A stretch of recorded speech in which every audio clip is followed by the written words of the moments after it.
Le Seigneur soit avec vous. Évangile de Jésus-Christ selon saint Matthieu.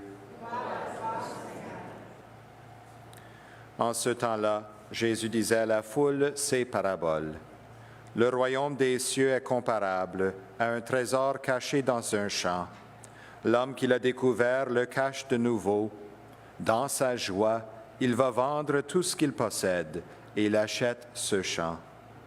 Ou encore, le royaume des cieux est comparable à un négociant qui recherche des perles fines. Ayant trouvé une perle de grande valeur, il va vendre tout ce qu'il possède et il achète cette perle. Le royaume des cieux est encore comparable à un filet que l'on jette dans la mer et qui ramène toutes sortes de poissons. Quand il est plein, on le tire sur le rivage, on s'assit. On ramasse dans les paniers ce qui est bon et on rejette ce qui ne vaut rien. Ainsi en sera-t-il à la fin du monde. Les anges sortiront pour séparer les méchants du milieu des justes et les jetteront dans la fournaise. Là, il y aura des pleurs et des grincements de dents. Avez-vous compris tout cela? Ils lui répondent, oui. Jésus ajouta, c'est pourquoi tout scribe devenu disciple du royaume des cieux est comparable à un maître de maison qui tire de son trésor du neuf et de l'ancien. Acclamons la parole de Dieu.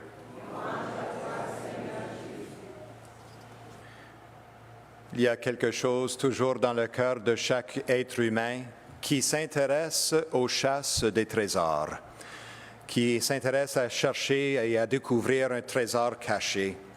J'ai découvert ceci clairement lorsque nous avions eu nos retraites de préparation pour la confirmation pour nos jeunes de la 8e année de nos écoles de langue française cette année. Chaque école avait une journée de retraite à la maison de retraite à Oxley, au bord du lac Erie, pour se préparer pour l'effusion de l'Esprit Saint dans leur vie par le sacrement de confirmation. Et quand je me suis commencé à préparer cette journée, je me suis dit, quelle serait la brise-glace que je pourrais faire, l'activité ou le jeu pour les animer et débuter la journée? J'ai dit, je vais faire une chasse au trésor. Et cacher des articles ici et là sur le terrain. Et je me suis dit, peut-être que les enfants ne seront plus intéressés à ceci. Ils ont des beaux jeux vidéo et la technologie s'augmente. Mais ils se sont intéressés beaucoup à trouver les trésors cachés partout sur le terrain. Et il y avait même des coudes qui se lançaient ici et là pour que l'un s'avance et devance l'autre pour trouver le trésor caché. Jésus savait ceci à son époque et avec les paraboles. L'histoire et la parabole aujourd'hui du trésor caché, de la perle fine ou le trésor dans le champ qui a été découvert, était une histoire connue dans les civilisations perses et de la Babylone aussi. Mais Jésus le transforme un peu, parce qu'il dira plus tard dans l'évangile de saint Matthieu, « Là où se trouve ton cœur, là sera ton trésor. » Alors là où on se place notre cœur, là où on met notre cœur, là sera notre trésor. Et à l'époque de Jésus et dans l'ancien temps, c'était très commun avant la création des banques, que les personnes mettaient leur argent dans un coffre et le creusaient dans leur champ ou leur propriété. C'était la façon la plus sécuritaire à l'époque de garder leurs biens et leurs richesses. Mais maintenant, la grande richesse qui est découverte dans la parabole n'est pas de l'argent. On ne sait pas même c'est quoi les contenus de ce trésor, parce que le trésor, c'est quelque chose de spirituel. C'est la rencontre avec Dieu lui-même. Le plus grand trésor que nous pourrions recevoir dans notre vie humaine, c'est une rencontre avec Jésus vivant et vrai, le Père et l'Esprit Saint. Depuis 3 semaines maintenant, nous parcourons 7 paraboles différentes dans l'Évangile de saint Matthieu. Il y en a des pères de l'Église qui ont dit que ça fait allusion aux 7 jours de création. Vous vous souvenez que toujours le chiffre 7 dans la Bible signifie perfection ou accomplissement. Et d'autres pères de l'Église avaient une lecture plus spirituelle par rapport à ces 7 paraboles de saint Matthieu, C'était une explication, une catéchèse que Jésus a faite pour décrire la Trinité, un petit peu comme notre profession de foi que nous disons après l'homélie chaque dimanche, le « Je crois en Dieu ». C'est une explication de l'œuvre de Dieu le Père, le Créateur, Dieu le Fils, Jésus le Rédempteur, et Dieu l'Esprit Saint qui nous sanctifie et qui habite nos cœurs par la grâce de Dieu. Alors, vous vous souvenez, il y a 3 dimanches, le premier parabole que nous avons entendu, la parabole du bon semeur. L'action de Dieu le Père qui envoie sa parole, Jésus, dans le champ du monde.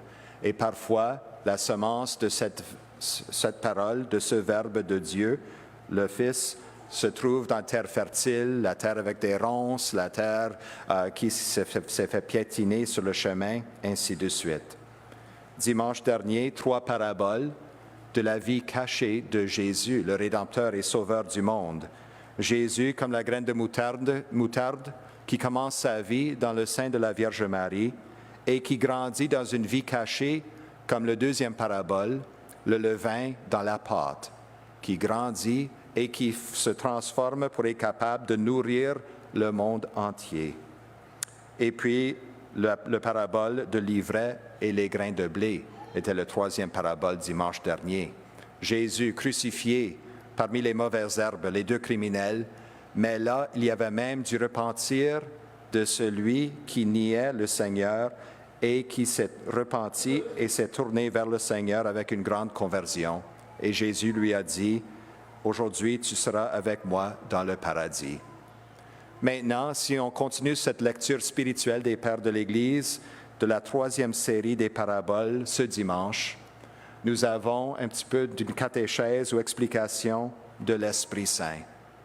L'Esprit Saint qui travaille invisiblement dans le monde et dans nos cœurs est ce trésor caché dans le champ.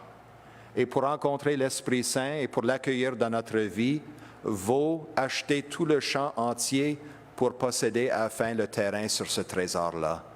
L'Esprit Saint nous sanctifie, nous fait enfants de Dieu et nous aide à persévérer dans la vie chrétienne à tout temps. Il habite en nous. C'est lui, la perle fine que le négociant cherchait. Et maintenant, le 3e parabole à la fin, du filet avec les poissons. Ce parabole ici, c'est la fin de la profession de foi, la fin des temps quand Jésus reviendra comme juste juge, juger les vivants et les morts.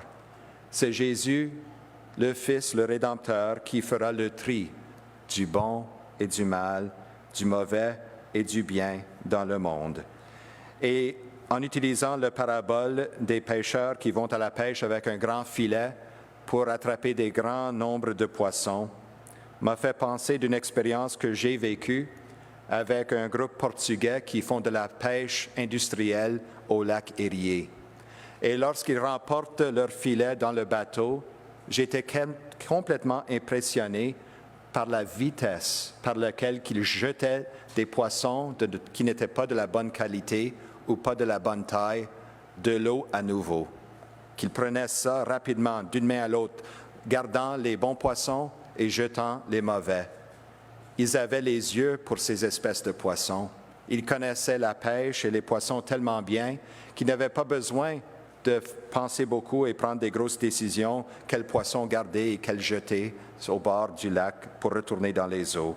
Ils le faisaient rapidement et facilement. Jésus nous connaît mieux que nous nous connaissons nous-mêmes. Et voici, lors de notre jugement, Jésus respecte tellement notre liberté que si quelqu'un, pour toute leur vie, a rejeté le Seigneur, a rejeté la bonté et la vérité dans leur vie, complètement avec pleine connaissance, il ne va pas se forcer sur nous. Il ne va pas forcer cette personne-là d'entrer au ciel, parce que le ciel, pour cette personne-là, serait l'enfer. Parce que toute leur vie, toute leur volonté, toute leur pensée se sont détournées contre Dieu. Et Jésus respecte cette décision de l'être humain. Et c'est une possibilité pour chaque personne. L'enfer, la séparation de l'amour, de la bonté et de la paix de Dieu pour l'éternité.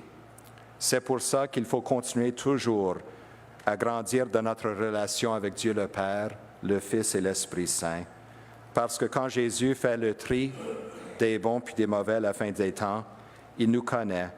Et ce n'est pas un tri qui se fait par hasard ou par libre arbitre. Il fait ce que nous avons choisi pour nous-mêmes, soit la vie éternelle ou soit la vie en soi-même qui est renfermée et qui se rend froid le cœur humain.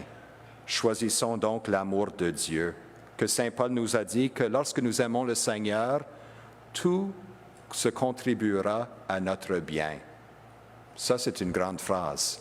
Cela ne veut pas dire que tout ira bien dans la vie et tout sera facile, mais même les obstacles que nous vivons, même les époques difficiles de la vie, Dieu a la capacité de les aider pour contribuer à notre bien.